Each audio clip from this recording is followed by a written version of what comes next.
Hello friends, welcome back to my YouTube channel Meenakshi's corner.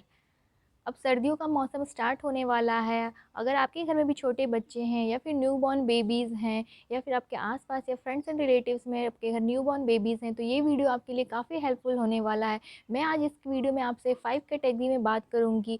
अगर आप अपने घर में अगर छोटे बच्चे हैं तो इन 5 कैटेगरी में उनका ध्यान रखते हैं, तो आप देखेंगे कि जो उनका विंटर है काफ़ी अच्छे से और काफ़ी आराम से निकल जाएगा। छोटे बच्चे होते हैं, उनका इम्यूनिटी काफ़ी कमज़ोर होता है और वो इन्फेक्शन के चपेट में बहुत जल्दी आ जाते हैं। इसलिए हमें अपने छोटे बच्चों का विंटर्स में बहुत ज़्यादा ध्यान देना होता है, उनको बहुत ज़्यादा ख़्याल रखना होता है। तो आज के इस वीडियो का हमारा यही टॉपिक होगा कि हम अपने छोटे बच्चों का विंटर में कैसे ध्यान रखेंगे। इस वीडियो में आपको मैं 5 कैटेगरी बताऊँगी, अगर उस पे आप ध्यान दे देते हैं तो आपके बच्चे की जो विंटर है काफ़ी अच्छी होने वाली है। तो इस वीडियो को आप एंड तक ज़रूर देखिए और अगर आप चैनल पे नए हैं तो चैनल को सब्सक्राइब कर लीजिए, साथ में बेल आइकन की घंटी प्रेस कर लीजिए, जिससे वीडियो की सारी नोटिफिकेशन आपको सबसे पहले मिले। तो अब आइए वीडियो स्टार्ट करते हैं। सबसे फर्स्ट कैटेगरी है क्लोथिंग। क्लोथिंग की बात करते हैं तो विंटर में हम सब सोचते हैं कि हम अपने छोटे बच्चों को ढेर सारे कपड़े पहना देते हैं जिनसे उनको कोई ठंडी नहीं लगेगी। बट ऐसा नहीं है कि आपको बहुत सारे ढेर सारे स्वेटर्स पहना देने, बहुत सारे जैकेट्स पहना देने हैं। बच्चों को विंटर्स में आपको लेयर्स में कपड़े पहनाने होते हैं। लेयर्स में कपड़े पहनाने का मतलब ये है कि सबसे पहले आपको उनको अंदर में कॉटन का स्लीव्स पहनाना है, कॉटन का वेस्ट पहनाना है। उसके बाद आप उन्हें एक इनर पहना सकते हैं, उसके ऊपर एक टी शर्ट पहना के उसके ऊपर आप स्वेटर पहना सकते हैं, या फिर बहुत ज़्यादा ठंड हो तो जैकेट डाल सकते हैं। इस तरह के आप लेयर्स में पहनाएंगे तो अगर बच्चों को अगर गर्मी मतलब कि थोड़ा टेम्परेचर डाउन होगा तो आप स्वेटर्स उनका निकाल देंगे, या फिर टेम्परेचर अप होगा तो और भी स्वेटर्स आप उन्हें पहना सकते हैं। तो आप इसको टेम्परेचर के अकॉर्डिंग जो है उनको कुछ स्वेटर्स पहना भी सकते हैं, कुछ निकाल भी सकते हैं, अगर आप उनको लेयर्स में कपड़े पहनाते हैं। तो फर्स्ट पॉइंट आपको ये ध्यान रखना है कि बच्चों को विंटर्स में लेयर्स में कपड़े ज़रूर पहनाइए, और सबसे इम्पॉर्टेंट बात है उनको अंदर में कॉटन का वेस्ट ज़रूर सबसे पहले पहनाइए। सबसे पहला इंपॉर्टेंट पॉइंट। सेकंड पॉइंट होता है कि अब बच्चों को विंटर्स में हम बात दे सकते हैं या नहीं, यानी कि हम बच्चों को नहला सकते हैं या नहीं। तो आप छोटे बच्चों को विंटर्स में नहला ज़रूर सकते हैं, बट कुछ बातों का ध्यान रख के आप उन्हें नहलाइए। सपोज़ कि अगर आप उन्हें ठंड के मौसम में नहला रहे हैं तो उन्हें जो है बंद कमरे में नहलाइए या फिर बंद बाथरूम में नहलाइए, ओपन एरिया में नहीं नहलाइए। अगर धूप भी हो रही है तो ओपन में ना नहलाकर उनको बंद बाथरूम में ही नहलाइए, क्योंकि विंटर्स में बाहर हवा चलती है जिसकी वजह से बच्चों को सर्दी ज़ुकाम होने के चांसेस होते हैं। अगर विंटर का टाइम है, बहुत ज़्यादा ठंड हो रही है, तो उन्हें आपको गुनगुने वाटर से ही नहलाना है, ठंडे वाटर से तो बिल्कुल भी नहीं नहलाना है। और अगर आप उन्हें नहला भी रहे हैं, अगर नहीं नहलाना चाहते हैं तो आप उन्हें स्पॉन्ज कर सकते हैं। तो आप बच्चों को स्पॉन्ज और बाथ ज़रूर दीजिए, क्योंकि हम उनको मसाज देते हैं तो उनके बॉडी पे जो है ऑयल की लेयर जम जाती है, जिसको हम बाथ के थ्रू निकाल सकते हैं, और उनको काफ़ी अच्छा फ़ील होता है और काफ़ी हल्का फ़ील होता है, और बच्चे आपके देखिएगा बहुत अच्छे से ग्रो होते हैं और हैप्पी रहते हैं। Second point. थर्ड पॉइंट वही बात है, हम बच्चों को मसाज करनी है। विंटर्स में हम बच्चों को मसाज ज़रूर करना होता है। सुबह और शाम तो आप बच्चों को ज़रूर मसाज कीजिए, क्योंकि वैसे मसाज से तो हम बोलते हैं बच्चों का ग्रोथ काफ़ी अच्छा होता है, बट अगर आप नहीं कर पाते हैं मसाज तो सुबह शाम मसाज तो आपको बहुत ज़रूरी है बच्चों का करना। क्योंकि अगर आप बच्चों का मसाज नहीं करेंगे तो आप देखेंगे कि बच्चे जो हैं अगर न्यू बॉर्न होते हैं तो उनका जो है ओवरऑल डेवलपमेंट और ग्रोथ काफ़ी अच्छे से नहीं हो पाता है।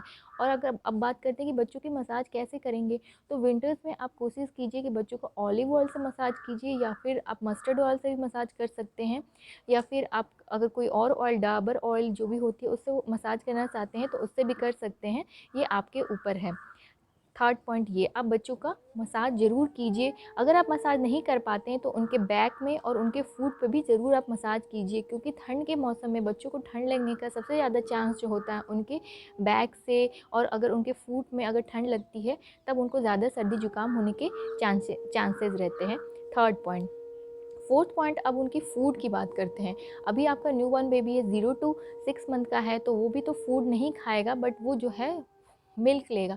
अगर वो ब्रेस्ट मिल्क लेता है तो बहुत अच्छी बात है। ब्रेस्ट मिल्क जो होता है आपको मौसम के अकॉर्डिंग जो होता है उस चेंज हो जाता है, वैसा जैसे कि जो ब्रेस्ट फीडिंग मदर्स हैं वो काफ़ी अच्छे से अगर अपना ध्यान रखती हैं, जो भी फूड उनको खाना है उनके मौसम के अकॉर्डिंग, तो उनका जो अगर हेल्थ ठीक रहता है तो उनके बेबी का भी ठीक रहता है। तो अगर ब्रेस्ट फीडिंग करता है बच्चा तो काफ़ी अच्छी बात है, और अगर टॉप फीड लेता है यानी बॉटल फीड लेता है तो आप बच्चे को ध्यान रखिए कि जो भी आप बॉटल फीड दे रहे हैं तो वो गुनगुना ही दीजिए, यानी मतलब कि ठंडा बिल्कुल ना दीजिए, क्योंकि ठंडे से बच्चे को सर्दी ज़ुकाम हो सकती है, बच्चे की तबीयत ख़राब हो सकती है।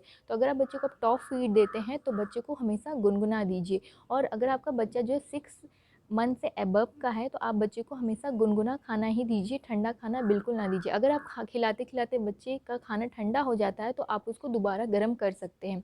और अगर विंटर में आप बच्चों को क्या कर सकते हैं, उन्हें ड्राई फ्रूट पाउडर्स बना कर दे सकते हैं। अगर आपका बच्चा जो 8 मंथ से अबव है, और अगर आपका बच्चा और बड़ा है तो आप उसे बादाम दे सकते हैं। बादाम की तासीर गर्म होती है जो कि विंटर्स में काफ़ी हेल्प करती है।